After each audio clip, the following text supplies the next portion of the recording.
উনি এসআইআর নিয়ে দায়িত্ব উনি নিয়েছেন।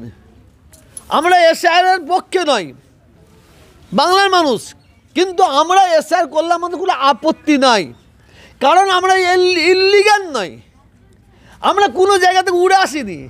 আপনি 100 বছর পিছিয়ে যান, আমাদের বাপ দাদা 14 পুরুষ সব ভারতের মাটিতে জন্ম, আমরা ভারতের গাছ, তার ফল আমরা। তা আমাদের কি অসুবিধা আছে? যারা কাঁটা তার ছিঁড়ে পিড়ে তার ছিঁড়ে যে তাদের ভয়, আমাদের কিসের ভয়? কিন্তু এসআইআর করতে দেবো না, এসআইআর করতে দেবো না। আবার দেখা যায় প্রত্যেকটা পঞ্চায়েতের বুথে বুথে এসআইআরের জন্য একদম কী বলে ক্যাম্প খুলে বসে আছে। এটা মানুষ কী ভাবছে, কী করতে চাইছে?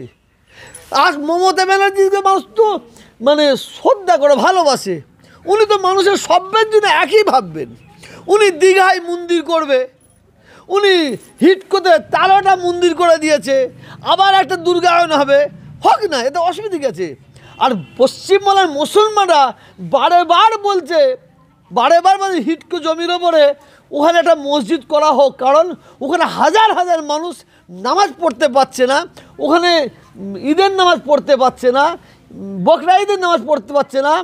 ববি হাকিম সাহেবকে জিজ্ঞাসা করবেন, ওনাকে অনুরোধ করেছিলাম, বাঁশের দিয়ে ঈদের নামাজ আদায় হয়েছে হিটকোতে। এটা তো ভাবার কথা।